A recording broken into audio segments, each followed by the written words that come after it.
जी बेटा, बिस्मिल्लाहिर्रहमानिर्रहीम। ये आज हमने करना है क्रिस्टल फील्ड थ्योरी।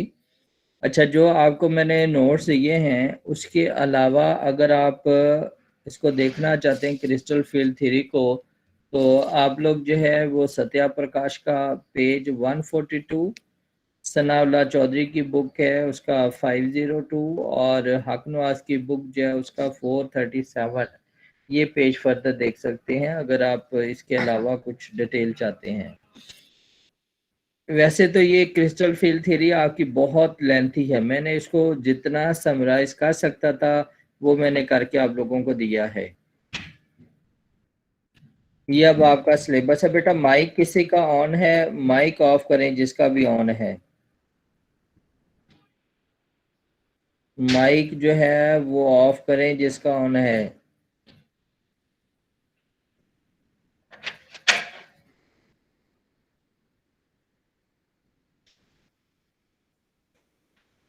अब सिलेबस की तरफ देखें ना, तो आपका ये सारे टॉपिक जो हैं ये यहाँ तक हमने कर लिए हैं।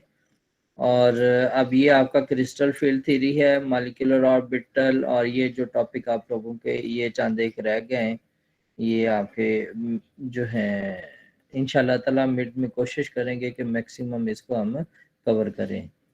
तो चलें जी, अब क्रिस्टल फील्ड थ्योरी की तरफ हम मूव करते हैं।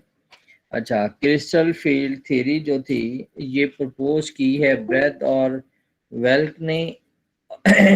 ये ओरिजिनली आपकी थ्योरी जो थी ये अप्लाई की गई आयनिक क्रिस्टल, और इसीलिए इसको हम फिर ना क्रिस्टल फील्ड थ्योरी का नाम देते हैं। और फर्दर जो है इसके जो ना, it was not until 1952 that Orgel popularize its use for inorganic chemist, यानी कि ये जो फिर फर्दर जो है ना ऑर्गल ने इसको यूज किया था। ऑर्गल आगे का आप पढ़ेंगे ना तो ऑर्गल डायग्राम भी है, ये इसी के नाम पे एक थी इसमें एक इनऑर्गेनिक के अंदर। A second approach to the bonding in complexes of the d block metal is crystal field theory. First आपकी जो है वो वीपीटी थ्योरी आ जाती है। जो वर्नर हमने पढ़ी है ना वो तो अब कंसिडर भी नहीं इतनी होती। ठीक है, वीपीटी है और उसके बाद आपकी सीएफटी आ जाती है, सीएफटी के बाद आपकी एमओटी है, एमओटी के बाद आपके आगे लिगेंड फील्ड थ्योरी आ जाती है। अब ये हमने कहा कि ये आयनिक क्रिस्टल यानी कि ये जो इलेक्ट्रोस्टैटिक मॉडल जो है उस पर अप्लाई होती है। और ये इलेक्ट्रोस्टैटिक मॉडल है simply uses the ligand electron to create an electric field around the central metal. Clear हो गया? अराउंड द सेंट्रल मेटल या मेटल सेंटर। अच्छा, ये अब आप देखें ना तो हम लोगों ने ये बात पहले की हुई है कि आपका ये मेटल है और इसके सराउंडिंग में आपके क्या होंगे, लिगेंड अटैच होंगे। ठीक है, और लिगेंड अगर मैं कहता हूँ ना कि ये आपका वाटर है, तो आपको पता है कि वाटर जो है इसमें भी ड्यू टू इलेक्ट्रोनेगेटिविटी डिफरेंस जो है इसके ऊपर चार्जेस होते हैं। ये आपका हाइड्रोजन, ये हाइड्रोजन इसके ऊपर पार्शियल पॉजिटिव है, ये पार्शियल पॉजिटिव है और इसके ऊपर पार्शियल नेगेटिव है।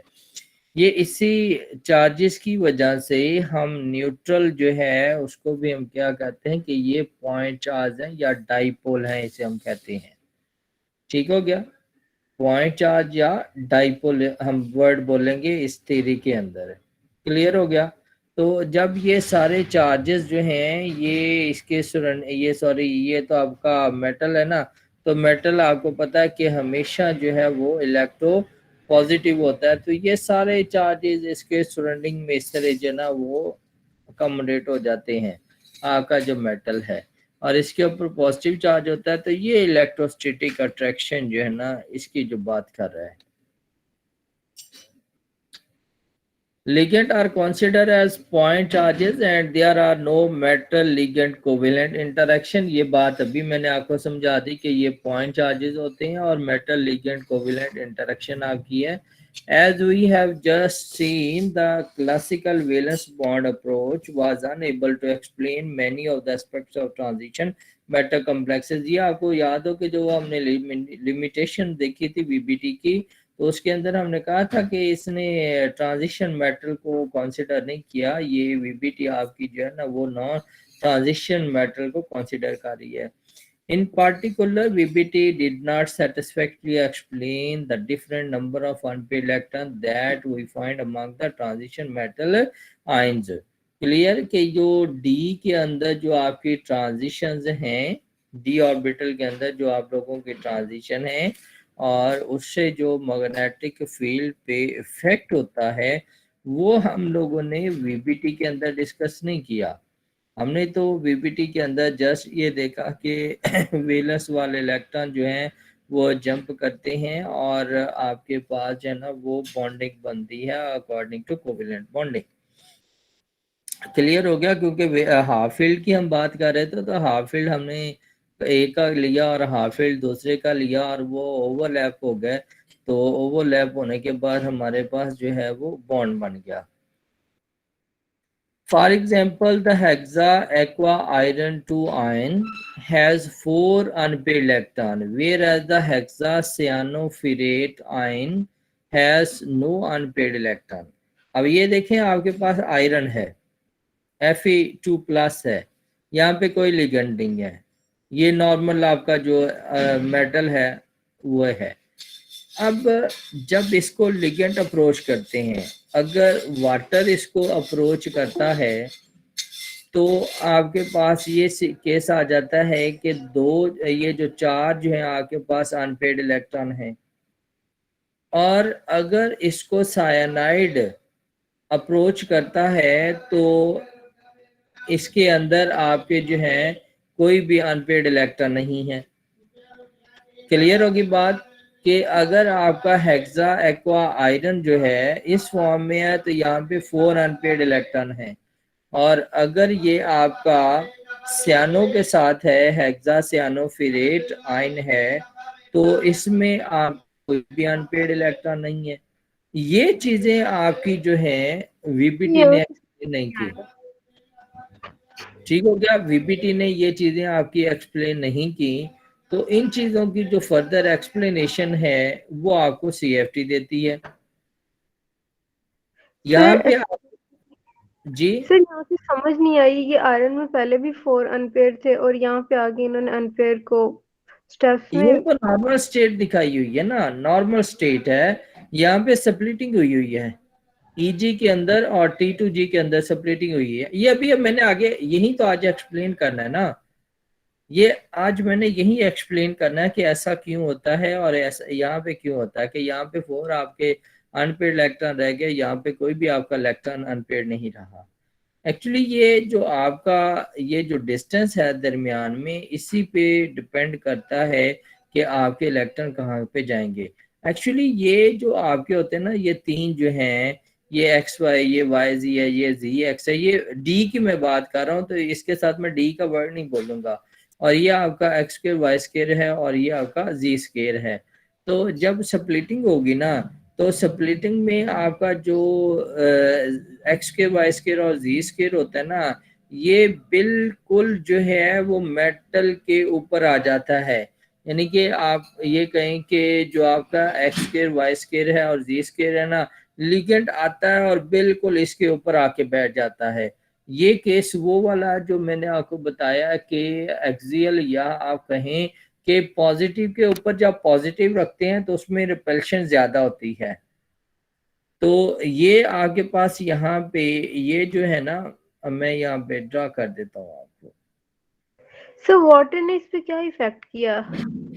बेटा एक मिनट यार, अभी मैं इसको बताता हूँ। वाटर का इफेक्ट छोड़ दो, पहले मेरी बात सुन लो, ठीक है? अब ये आपके पास है ना, ये वाटर का इफेक्ट यहाँ पे और है, वो बाद में हम देखते हैं कि ये आपका डी है, ये आपका एक्स वाई है, ये वाई जी है, ये आपका जी एक्स है, ये आपका एक्स स्क्र वाई स्क्र है, और ये आपका जी स्क्र है। ये जो तीन है ना, ये आपके होते हैं ई जी के ऑर्बिटल, और ये जो दो है ना, ये आपके होते हैं आपके पास सॉरी, ये जो ये है ना, ये आपका है ये आपका T2G है और ये आपका EG है। ये डबली डीजेनरेट होता है या ट्रिपली डीजेनरेट होता है। ये जो दो है ना, ये दो आपके, ये ऐसे ही है कि ये आपकी मेटल है ना, तो इसके ऊपर लिगेंड आए और बिल्कुल इसी के ऊपर ही आके रख दें आप इसको, बिल्कुल इसके ऊपर। अब ये है कि पॉजिटिव के ऊपर पॉजिटिव रखेंगे तो क्या होगा, उसमें रिपल्शन ज्यादा होगी। ठीक हो गया। इनमें रिपल्शन ज्यादा हो जाती है। इनका क्या सीन होता है कि ये जो आपके पास है कि ये आपका एक ऑर्बिटल है ना, तो इसके ऊपर यूं आपके पास ना यूं साथ आके इलेक्ट्रॉन यूं साथ आके लग जाते हैं। तो ये इसमें ऊपर तो नहीं रखे ना, यानी कि एक पॉजिटिव है तो उसके साथ यूं पॉजिटिव रख दें तो उनमें रिपल्शन कम है। इनका ये सरफेस यहाँ पे आपने उसके ऊपर बिल्कुल रख दिया है। जब इसका केस होगा तो इसमें एनर्जी जो है या सप्लिटिंग कम होगी, और इसका जो केस होगा तो इसमें सप्लिटिंग आपकी ज्यादा है। जब ये केस आपके पास है जिसमें आपकी सप्लिटिंग कम है, ज्यादा, ये वाला ये आपका डी है, ये सप्लिटिंग आपकी ज्यादा है। जब सप्लिटिंग ज्यादा होगी तो इसकी एनर्जी ज्यादा हो जाएगी। ये जो है जिसके अंदर आपकी सप्लिटिंग कम है तो इसकी एनर्जी जो है वो कम हो जाएगी। ये आपका जो है ना, इसे हम कहते हैं ब्रे सेंटर या सेंटर ऑफ सिमेट्री। ये आपका जो है ये सेंटर ऑफ सिमेट्री से ऊपर की तरफ है, इसकी वैल्यू आपके पास प्लस में आती है। और ये आपका सेंटर ऑफ सिमेट्री से नीचे की तरफ है, इसकी वैल्यू नेगेटिव में आती है। ये जो पॉजिटिव है या ये जो नेगेटिव है, ये जस्ट इंडिकेशन है कि ये सेंटर ऑफ सिमेट्री, इसे हम सेंटर ऑफ सिमेट्री भी कहते हैं या ब्रे सेंटर भी कहते हैं, कि सेंटर ऑफ सिमेट्री से ये ऊपर की तरफ कितना है और ये सेंटर ऑफ सिमेट्री से नीचे की तरफ कितना है। ये जो वैल्यू आपकी है इस जगह पे, इस सेंटर ऑफ सिमेट्री के ऊपर, अगर हम डेल्टा के अंदर बात करें तो ये डेल्टा नॉट 1 डेल्टा नॉट होनी चाहिए। और अगर हम बात करें डी क्यू की, तो डी क्यू के केस में इस सेंटर ऑफ सिमेट्री के ऊपर जो वैल्यू है ये 10 होनी चाहिए, 10 डी क्यू होनी चाहिए। क्लियर हो गया। जो ये आप बात कर रही हो ना कि वाटर ने क्या इफेक्ट किया, वाटर ने एक्चुअली ये किया कि ये जो यहाँ पे स्प्लिटिंग है ना वो उसने कॉज की, या साइनाइड ने स्प्लिटिंग कॉज की। वाटर आपका चूंकि एक वीक लिगेंड है, वाटर आपका क्या है, अकॉर्डिंग टू स्पेक्ट्रोकेमिकल सीरीज आपका वीक लिगेंड है। जब ये वीक लिगेंड होगा तो ये स्प्लिटिंग यहाँ पे कम होगी। और अगर आपका सायानाइड आयन है तो सायानाइड आपको पता है कि अकॉर्डिंग टू स्पेक्ट्रोकेमिकल सीरीज वो एक स्ट्रॉन्ग लिगेंड है। स्ट्रॉन्ग लिगेंड होने की वजह से वो क्या करेगा कि इसको ज्यादा ऊपर की तरफ ले जाएगा, इसको थोड़ा सा नीचे की तरफ लेके आएगा। अब ये आप बात देखें कि मैंने क्या किया है कि यहाँ पे आपका ये जो सेंटर ऑफ सिमेट्री है इसको मैंने थोड़ा नीचे की तरफ किया है और इसको मैंने ऊपर ज्यादा किया है। उसकी रीजन ये है कि ये जो है इसमें स्प्लिटिंग ज्यादा होती है और ये आपका +6 में जाता है और ये नीचे वाला जो है ये +4 के अंदर जाता है। ठीक हो गया। डी क्यू की वैल्यू के अंदर हम देखें तो ये आप 10 डी क्यू आप इसको ऐड करें तो ये आपका 10 हो गया, 10 डी क्यू हो गया आपका। क्लियर हो गया, बात समझ आ गई है। यही चीजें हमने आज पढ़नी है। अभी इसका मैं मतलब स्पेक्ट्रोकेमिकल सीरीज जो है ना वो अगर आप अपना सिलेबस देखें तो आपके सिलेबस के अंदर ये जो चीज दी हुई ना स्पेक्ट्रल प्रॉपर्टीज, यहाँ पे जाके मैंने आप लोगों को वो स्पेक्ट्रोकेमिकल सीरीज करवानी है। ठीक है, वो अभी नहीं मैंने आपको पढ़ाई, ना कलर का इफेक्ट करवाया है ना स्पेक्ट्रोकेमिकल सीरीज करवाई है। जी बोले अब ये जो यहाँ पे ना, ये अभी मैं आपको बताता हूँ कि हाई स्पिन क्या होगा, लो स्पिन क्या होगा। ये जो डेल्टा ओसीटी लिखा हुआ है ना, ये लिखा हुआ है कि ये जो स्प्लिटिंग है ये ऑक्टाइडल कॉम्प्लेक्सेस के अंदर है। ऑक्टाइडल कॉम्प्लेक्सेस के अंदर आपका ईजी ऊपर की तरफ होता है, T2G नीचे की तरफ होता है, और टेट्राइडल के अंदर ये केस बिल्कुल उल्ट हो जाता है, और स्केप प्लेनर के अंदर तो और ही हमारा हिसाब हो जाता है ना। ये सारी मैंने स्प्लिटिंग आपको यहाँ पे करवानी है। सर जी ये जो क्लास अब बोलो। सर ये सिर्फ आयरन की स्प्लिटिंग है ना, मतलब हमने साथ इसके साथ लिगेंड्स तो नहीं ना शो कराए यहाँ पे भी? ये यहाँ पे नॉर्मल मेटल है, और यहाँ पे ये लिगेंड आपका वाटर है, और यहाँ पे साइनाइड अटैच हो गया। सर इसका मतलब है कि H2O जो है वाटर की स्प्लिटिंग कम करेगा तो इलेक्ट्रॉन ऊपर चले जाएंगे ये Eg में। जी जी, और यही ना कि ये यहाँ मेरी बात सुनो, जब ये डिस्टेंस आपका यहाँ पे कम होगा, ठीक है, डेल्टा की वैल्यू कम है, जब डेल्टा की वैल्यू कम हुई ना तो एक इलेक्ट्रॉन आपका यहाँ पे आ गया, एक यहाँ पे आ गया, एक यहाँ पे आ गया।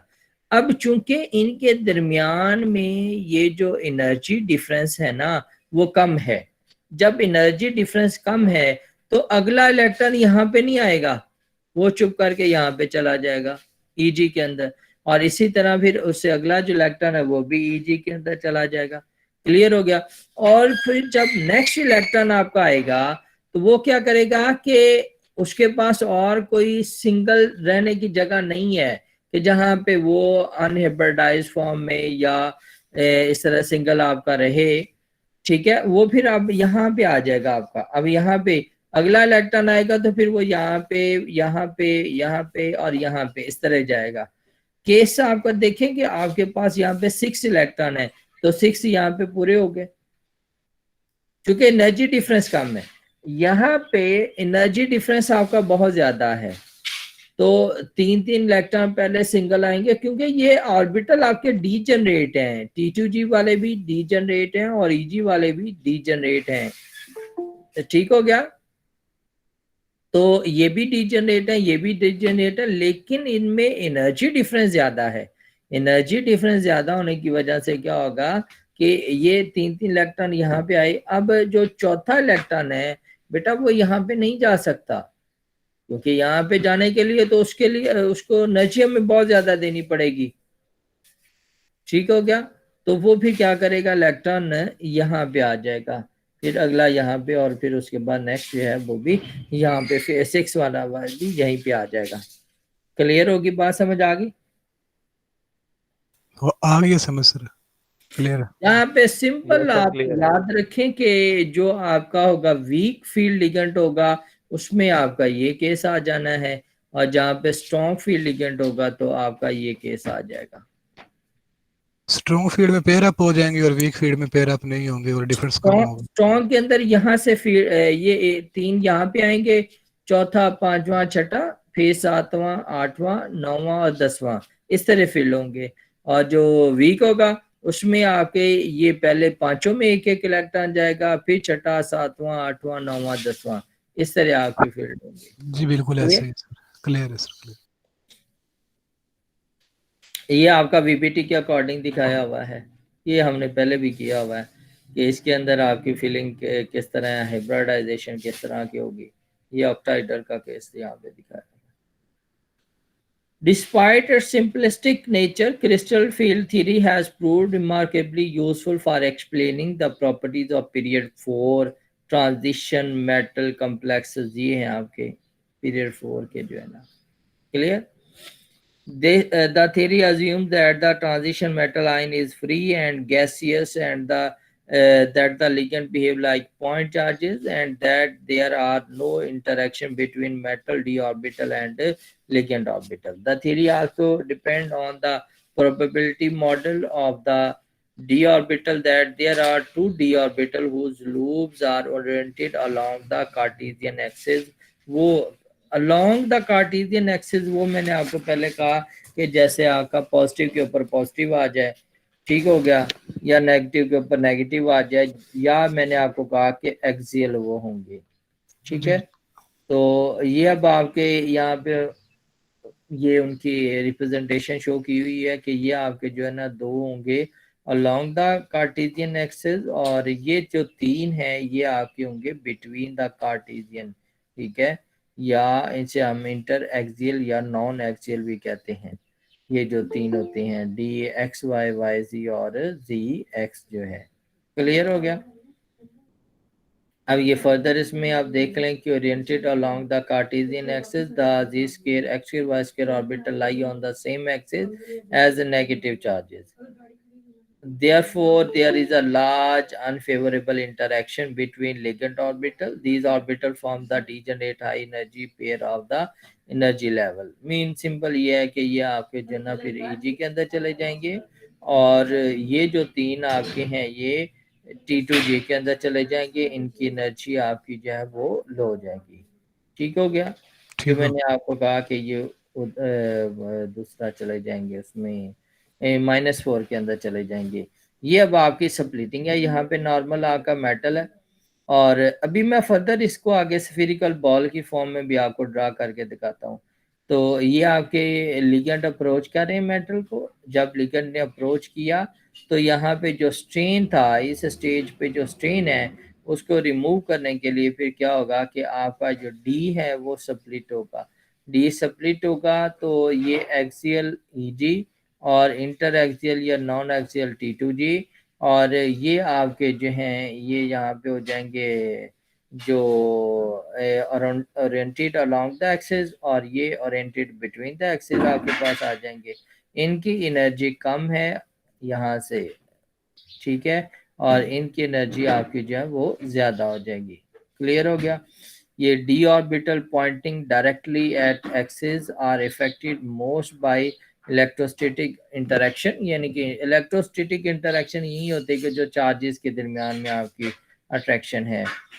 तो यहाँ पे आपका ये आ जाएगा कि d ऑर्बिटल जो आपके not pointing directly at the axis are least affected by electrostatic interaction. Electrostatic attraction ये नहीं है कि वो एक दूसरे को खींच रहे हैं, उसमें आपकी रिपल्शन भी होती है। क्लियर हो गया, बात समझ आ गई। अब आ जाता है important features of CFT। The central metal cation is surrounded by ligand which contain one or more lone pair of electron. Clear है। अब लिगेंड की बात आती है ना, तो लिगेंड के ऊपर बेटा नेगेटिव चार्ज होता है या उसके पास लोन पेयर ऑफ इलेक्ट्रॉन होते हैं जो वो मेटल के अंदर रखता है। हमने ये भी बात की हुई है कि जो ट्रांजिशन मेटल्स हैं इनके जो जहाँ पे आपका अटैक करना होता है लिगेंड ने, उनका ऑर्बिटल का वेकेंट होना जरूरी है। यानी कि हिब्रिडाइजेशन से पहले वो वेकेंट हो जाते हैं, और वेकेंट होने के बाद जो हाइब्रिड ऑर्बिटल आते हैं वहाँ पे जो लिगेंड है वो अपने इलेक्ट्रॉन रखता है। और इस केस में आपका ये होगा कि वो स्प्लिटिंग में आपकी पेयरिंग हो जाती है। क्लियर हो गया। तो वहां पे फिर लिगेंड जो है ना वो उसके साथ मिलेगा, लेकिन उसका वेकेंट होना जरूरी है। क्लियर होगी बात, समझ आ गई। जी जी बेहतर तो सर आगे समझ। द नो आयनिक लिगेंड ये जो आपके पास हैं इनको वो कहता है कि हम as a negative point charges लेते हैं, एंड द न्यूट्रल लिगेंड जो है इनको हम क्या कहते हैं कि ये पॉइंट डाइपोल या सिंपली डाइपोल हम कहते हैं। या ये जो हैं आपके नेगेटिव चार्ज वाले इनको हम पॉइंट चार्जेस कहते हैं, और जो न्यूट्रल हैं इनको हम सिंपल डाइपोल भी कहते हैं या पॉइंट डाइपोल भी कहते हैं। ये भी मैंने आपको पहले ड्रा करके दिखाया है। If the ligand is neutral, the negative end of this ligand dipole is oriented towards the metal cation। कि अगर आपके पास जो है लाइक वाटर है ना, तो वाटर आपका ये है, ये मेटल है, तो ये वाटर आपका जो है इसके साथ बॉन्ड बनाएगा, वो यूं हम उसे लिखेंगे क्योंकि ये जो आपका है ये पार्शियल नेगेटिव है, ये आपका पार्शियल पॉजिटिव है। और मेटल आपको हमेशा पता है कि अगर मेटल की डेफिनेशन आपसे पूछी जाए तो आपने कहना है कि electro positive element of the periodic table. Electro positive element of the periodic table जो है वो आपका क्या होगा, मेटल। तो ये आपका यहाँ पे फिर क्या होगा, ये बॉन्ड बनेगा। ठीक है। तो हमेशा जो आपका नेगेटिव वाला होगा वो आपने मेटल की तरफ लिखना है। CFT does not provide for electron to enter the metal orbital. ये बात तो हमने की ही नहीं है ना कि वो मेटल के ऑर्बिटल के अंदर चले जाएंगे, ठीक है। Thus, the metal ion and the ligand do not mix their orbital or share electron. It does not consider any orbital overlap. According to CFT, the bonding between the metal cation and the ligand is not covalent, but it is regarded as purely electrostatic or Coulombic attraction between positively charged and the negatively charged. Clear हो गया? Complexes are thus presumed to form when centrally situated cation electrically interact ligand, which may be either anion or a dipole molecule. Either anion main के ligand होगा, negative वाला होगा, या फिर आपका neutral वाला होगा. The attraction between the cation and the ligand is because the cation are positively charged and the anion are negatively charged, and the dipole molecule as well can offer their negatively incremented and for such electrostatic attraction. Ionic ligand negative point charges, neutral ligand point dipole और simply dipole उसे हम कहते हैं, जहाँ पे ये small जो जैसे मैंने कहा कि T2G, तो उसका मतलब जो T है ये ट्रिपली डीजेनरेट को रिप्रेजेंट करता है, और E जो है ये डबली डीजेनरेट ऑर्बिटल को रिप्रेजेंट करता है. क्लियर हो गया? उसके अलावा ये दोबारा ये देख लें, इनके ना एक और जगह भी मैंने इसकी समरी लिखी हुई थी, तो वो भी मैंने यहाँ पे पोस्ट कर दी. तो साइलेंट फीचर्स दोबारा देख लेते हैं CFT के, कि focus on the d orbital of the metal. ये आप देख लेंगे कि हमने CFT जहाँ पे डिस्कस करनी है ना, वहाँ पे हम सिंपल जो है वो जो डिस्कस करेंगे डी ऑर्बिटल मेटल का लेंगे. The central metal cation is surrounded by ligand which contain one or more lone pair of electron. The ionic ligand आपके जो हैं उनको negative point charges कहते हैं या point charges कहते हैं, और जो neutral होते हैं उनको हम क्या कहते हैं, point dipole या simply dipole. If the ligand is neutral, the negative end of the ligand dipole is oriented toward the metal. The interaction between the metal cation and the ligand is regarded as purely electrostatic क्योंकि उनके ऊपर charges हैं. The metal ligand bond is considered to be 100% ionic. Clear हो गया? Then electrostatic interaction in a complex between positive metal ion and the negative charges of the ligand treat ligand as point charges. If the ligand is negative, ion interaction, और अगर ligand आपका neutral है तो ion dipole interaction. Clear हो गया? क्योंकि metal आपकी ion में है और ligand अभी आपका ion में आ गया तो ion interaction होगी, और अगर आपका ligand न्यूट्रल है तो न्यूट्रल का हम क्या कहते हैं, डाइपोल कहते हैं. तो आयन डाइपोल इंटरेक्शन है. Provide stability and hold complex together. ठीक हो गया? ज़रा स्टेबिलिटी होगी तो वो एग्जिस्ट कर रहा है और कॉम्प्लेक्स बन रहा है. Repulsion between the loan pair of electron on the metal and the electron in the d orbital of the metal ion. This influences the d orbital energy. ये आगे मैं आपको एनर्जी की डायग्राम भी दिखाता हूँ. अच्छा जी, why we consider ligand as point charges in crystal field theory. ये मैंने आपको बता दिया कि ये उनकी इलेक्ट्रोस्टैटिक फोर्स ऑफ अट्रैक्शन की वजह से. CFT assume that the metal atom and the ligand are linked by electrostatic force of attraction. Charges है ना, तो electrostatic. Thus ligand are considered as negative charges, whereas for neutral ligand the most electronegative atom point toward the metal. Point toward the atom नहीं, ये metal आएगा यहाँ पे. ठीक है, the most electronegative atom points toward the metal. ये ठीक है, यहाँ पे metal आएगा आपका. अब आप आ जाए, ये जो है कि grouping of 5d orbital into T2G and EG set. ये मैंने आपको डिटेल के साथ बता दिया कि ये दो सेट आपके पास आ जाएंगे. ये आपका होगा T2G, इसके अंदर आपके दो ये आ जाते हैं जो ओरिएंटेड अलोंग द एक्सिस होते हैं, और ये T2G है जो oriented along between the axis. ये आपका एक्सियल है, ये आपका नॉन एक्सियल है या इंटर एक्सियल है जी. अब हम थोड़ा सा यहाँ पे फर्दर इसको देख लेते हैं. स्प्लिटिंग और d orbital energies in octahedral complexes according to VBT theory. ये मैंने कोई नहीं पढ़ाना, ये मैंने आपको पहले भी अभी डायग्राम पीछे दिखा के आया हूँ. कि उनके अंदर आपकी सप्लिटिंग इस तरह होती है कि ये आपस में मिल रहे हैं। ये पैरा के अंदर आपका ये केस होगा ना, ये आपका वीक फील्ड लिगेंड है, तो वीक फील्ड लिगेंड तो आपके इनर वाले जो है उनको तो अप्रोच नहीं कर रहा, तो ये फिर आपके बाहर वाले डी को ऑर्बिटल को अप्रोच करता है, तो ये आपके पास सप्लिटिंग हो जाती है।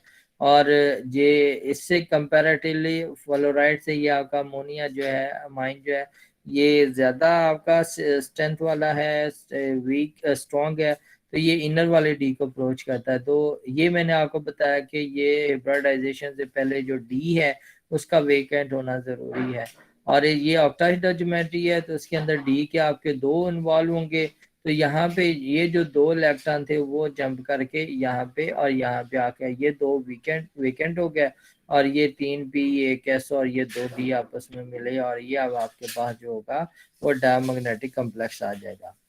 अब CFT ये मैंने आपको सारी बता दी है, इस किसने इसको दिया, ठीक है। और उसके बाद ये उसकी ओरिएंटेशन मैंने बताई कि ये आपके बिटवीन द एक्सिस हैं, ये अलोंग द एक्सिस, ये देख लें कि अलोंग द एक्सिस ही हमने इसको पॉइंट किया हुआ है, ये अलोंग द एक्सिस ही है।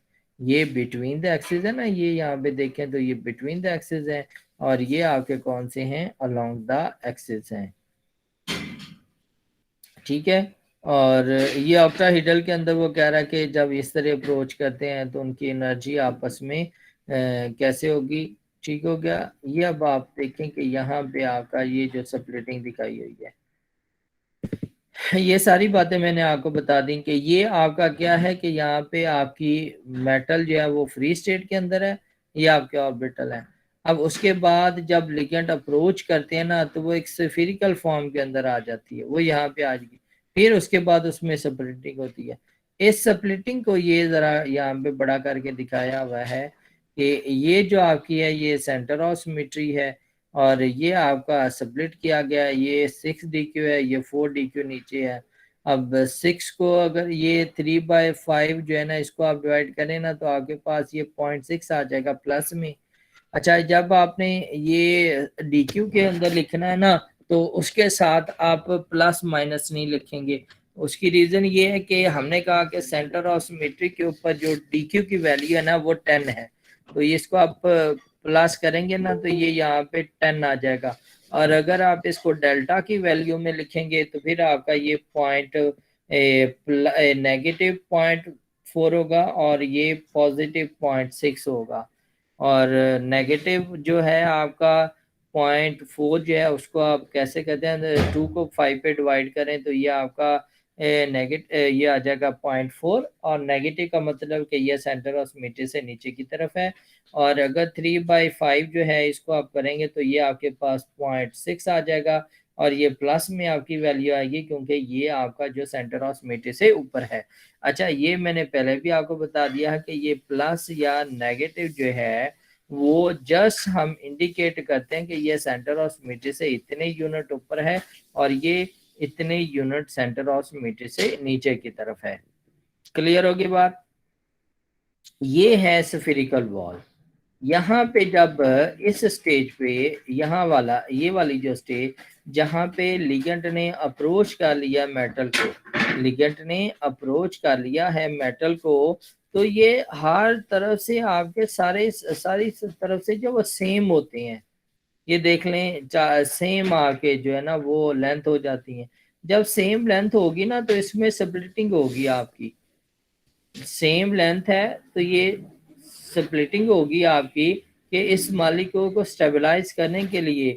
अब ये स्प्लिटिंग आपकी यहाँ से रिमूव होगी, जब स्प्लिटिंग रिमूव होगी तो ये इस तरह आपके जो है ना वो होगा, ये स्प्लिटिंग कह रहा हूँ कि ये स्ट्रेन जो रिमूव होगी तो स्प्लिटिंग होगी। जब ये स्प्लिटिंग होगी ना तो आगे मैं आपको एक और डायग्राम दिखाता हूँ, तो ये नीचे की तरफ आ जाते हैं, एनर्जी इनकी बहुत कम हो जाती है। ये मैंने आपको पहले भी बताया कि जितनी एनर्जी किसी मॉलिक्यूल की कम होगी उतना ज्यादा वो स्टेबल होगा। एनर्जी कम है तो मतलब उसको आप क्या करेंगे, वो थोड़ी सी एनर्जी प्रोवाइड करते जाएंगे तो वो ब्रेक होना शुरू हो जाएगा। क्लियर हो गया, बात समझ आ गई? सर दोबारा एक्सप्लेन कर दें, समझ नहीं आई इसकी।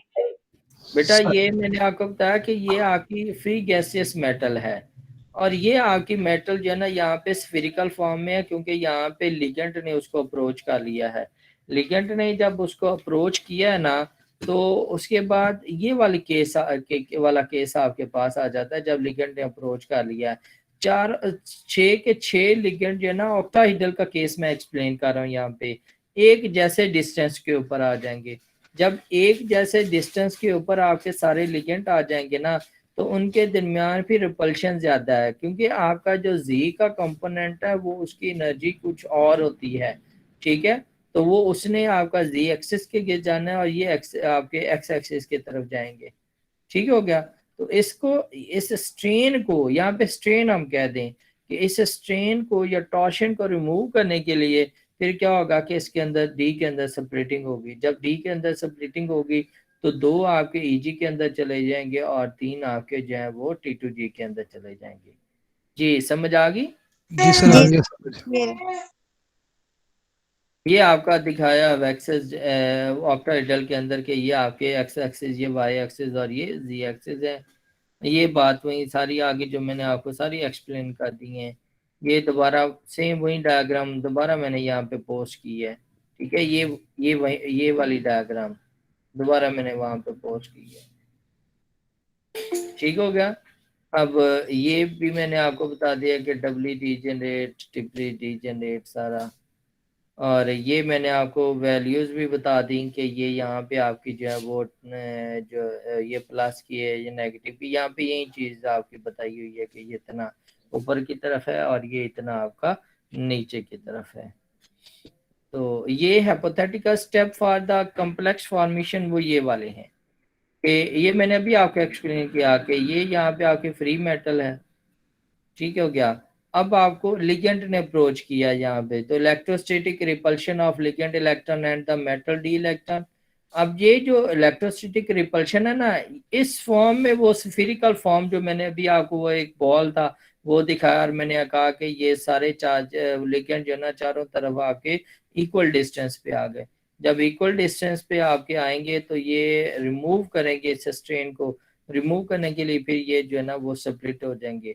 अब ये स्प्लिट हो जाएंगे तो rearrangement of ligand electron pair to bonding directions. अब ये स्प्लिट हो गए, अब फिर जब स्प्लिट होंगे तो ये कॉम्प्लेक्स फॉर्मेशन की तरफ जाएंगे। जब कॉम्प्लेक्स फॉर्मेशन में जाएंगे तो ये देखें कि एनर्जी पहले यहाँ पे थी तो ये और नीचे की तरफ आ गया, मतलब कि ये इससे ये जो है आपका वो कॉम्प्लेक्स जो है वो स्टेबल है। तो ये 3 डिफरेंट स्टेप थे आपके जो है ना वो कॉम्प्लेक्स फॉर्मेशन के लिए जो रिक्वायर्ड होते हैं। समझ आ गई ये हाइपोथेटिकल स्टेप जो है? जी सर आ गया समझ आ गया। अब आगे आ जाता है आपका हाई स्पिन और लो स्पिन स्टेट क्या है। यहां तक बात पूछनी है तो बताएं।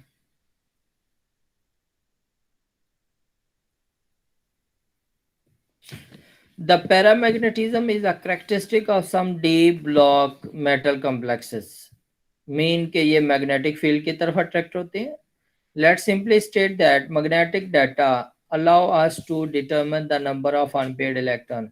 ये मैंने आपको पहले बताया था कि अगर आपके मैग्नेटिक मोमेंट की वैल्यू 1.9 समथिंग हो तो उसका मतलब उसके अंदर एक अनपेयर्ड इलेक्ट्रॉन है, और अगर उसकी मैग्नेटिक मोमेंट की वैल्यू 2 हो तो उसका मतलब 2.9 या 8 या 7 तो उसका मतलब उसमें 2 अनपेयर्ड इलेक्ट्रॉन है, 3 है तो उसमें 3 अनपेयर्ड इलेक्ट्रॉन है, ठीक हो गया। तो ये जो बात कह रहा है कि determine the number of unpaired electromagnetic data जो है, तो in an isolated first row d block metal ion the 3d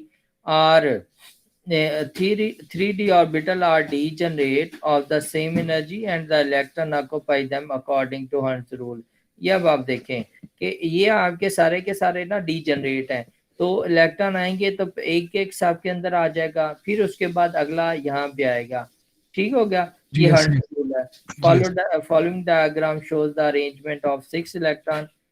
However, magnetic data for a range of octahedral D6 complexes shows that they fall into 2 categories, paramagnetic और diamagnetic. The former, जो आपका paramagnetic है, are called high spin. High spin आपको पता है कि इसमें हमने पीछे भी जो देखा है ना, उसके अंदर आपकी जो डी डेल्टा की वैल्यू वो कम है, जब डेल्टा की वैल्यू कम है तो उसके अंदर यानी कि नंबर ऑफ अनपेड इलेक्ट्रॉन ज्यादा आ जाएंगे।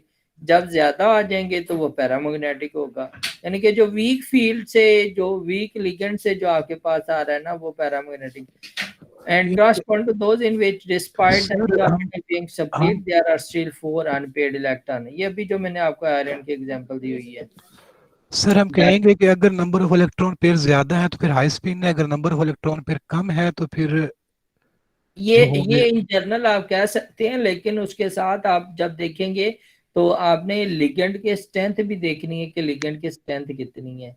लेकिन जनरल हम यही कहते होते हैं कि अगर आपका वीक लिगेंड है तो वो आपका हाई स्पिन हो जाएगा, और अगर कॉम्प्लेक्स आपका जो है वो लिगेंड जो है वो स्ट्रॉन्ग है तो वो लो स्पिन आपका हो जाएगा। जी बेहतर। The diamagnetic D6 complexes are termed low spin and correspond to those in which the electron are doubly occupied 3 orbital, leaving 2 unoccupied। ठीक हो गया, 2 के अंदर वो इलेक्ट्रॉन नहीं आ रहे। तो ये हम जर्नल सा, ये मैंने समरी लिखी हुई है, और इसी तरह का क्वेश्चन आता है पेपर में ना कि जी जस्टिफाई द फॉलोइंग स्टेटमेंट। मैं इसी तरह लिख दूंगा यहाँ से कॉपी करके कि डायमैग्नेटिक, लो स्पिन, कोवेलेंट कॉम्प्लेक्सेस और इनर ऑर्बिटल कॉम्प्लेक्सेस। अब आपने इन सब को इक्वल करके मुझे एक्सप्लेन करना है कि अच्छा ये इसके इक्वल कैसे हो गया, ये इसके इक्वल कैसे है, ये इसके इक्वल कैसे है। ये सारी चीजें आपने मुझे 1 बाय 1 जो है ना वो एक्सप्लेन करके देनी होगी अगर पेपर में ये क्वेश्चन आ जाता है तो। कि मैं तो आपको एक्सप्लेन कर चुका हूँ, ठीक हो गया। और इसके अलावा जो डायमैग्नेटिक है ना वो आपका D2sp3 है, और जो पैरामैग्नेटिक है वो ये आपका sp3d2 आ गया। क्लियर हो गया। अब ये देखें ना कि ये आपका लो स्पिन है, तो लो स्पिन के केस में हमने क्या कहा कि ये आपका पैरामैग्नेटिक है और ये आपका हाई स्पिन है। सॉरी, ये मैंने कहा आपका हाई स्पिन है, यानी कि यहाँ पे वो जो आपका क्या होगा पैरामैग्नेटिक होगा और वीक लिगेंड होगा। ये मैंने आपको कहा कि ये आपका लो स्पिन है और इसके अंदर स्ट्रॉन्ग लिगेंड होगा और डेल्टा की वैल्यू आपकी ज्यादा होगी। ठीक हो गया। यहाँ पे थोड़ी सी एक्सेप्शन है। सपोज दैट हमारे पास ये वाला केस हो, ये D2sp3, इसमें बसा औकात ऐसा होता है कि फिर भी जो अनपेड इलेक्ट्रॉन है ना वो रह जाता है।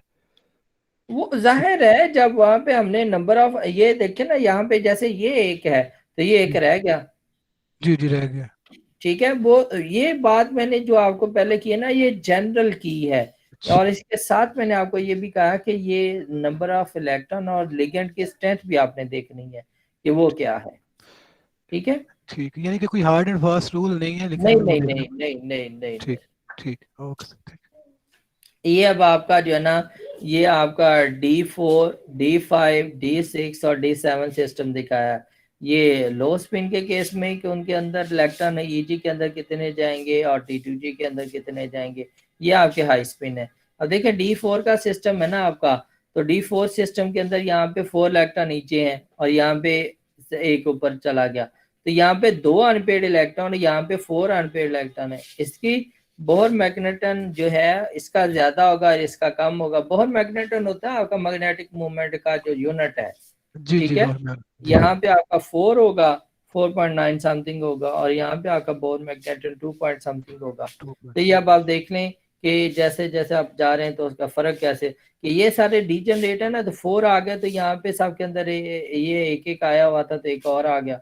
ये अब आपका 5 है तो ये 2 यहाँ पे आ गया और एक यहाँ पे आ गया, और यहाँ पे आपका 5 है तो एक यहाँ पे चला गया, क्योंकि इनके दरमियान जो डेल्टा है ना ये कम है। क्लियर हो गया जी सर। जी। सर अब सर जी सर जो D7 है ना ये हाई स्पीड में नहीं जाएगा सर, इसकी समझ नहीं आई D7 की। बेटा D7 ये 6 तो नीचे की तरफ आ गया है, अब 7वां इलेक्ट्रॉन यहाँ पे तो नहीं आ सकता किसी में भी लो स्पिन के अंदर, जी सर। तो वो ऊपर जाएगा। और यहाँ पे अगर आप देखें ना हाई स्पिन में, तो चूंकि उनके दरमियान में जो डेल्टा है ना वो कम है, तो सारे एक एक यहाँ पे 5 आ गया ना, छठा यहाँ पे आएगा, 7वां यहाँ पे आ जाएगा। Okay okay. ठीक हो गया, यहाँ पे नहीं जा सकता क्योंकि एनर्जी जो है ना सबकी ऑलमोस्ट सेम है, तो फिर नीचे से उनकी फिलिंग स्टार्ट होगी। यही चीज जो है अब आपकी मैंने वहां पे 3D D4, 5, 6, 7 के साथ एक्सप्लेन किया था, यहाँ पे ये ज़रा इस तरह करके एक्सप्लेन किया गया है। ये अब आप लोग देख लेंगे इसमें, ठीक हो गया। वीक फील्ड लिगेंड का यहाँ पे बता दिया है, ये सारी बातें मैंने आपको एक्सप्लेन कर दी हैं। ये एनर्जी दिखाई हुई है कि सेपरेटेड मेटल एंड लिगेंड है जो हैं उनकी एनर्जी ये होती ज़्यादा है जब इलेक्ट्रोसिटी का अट्रैक्शन होती है, तो फिर उसके बाद एनर्जी आपकी ये होगी। और देन आपकी लिगेंड डी और इलेक्ट्रॉन रिपल्शन है तो एनर्जी ये होगी, और जब स्प्लिट हो गया आपके पास आ जाएंगे तो एनर्जी ये है। ठीक है क्या? तो मेरा ख्याल है कि आज के लिए काफ़ी है। और ये वही दोबारा दिखाया गया है कि लिगेंड जो आपको अप्रोच कर रहे हैं, ligand lone pair of electron, ये अब आपके what happens to the energies of the electron in the d orbital as ligand approaches the bare metal ion, के ये जो आपके अलोंग द एक्सिस और बिटवीन द एक्सिस जो है ना, ये उसके एग्जांपल दिए है यहाँ पे।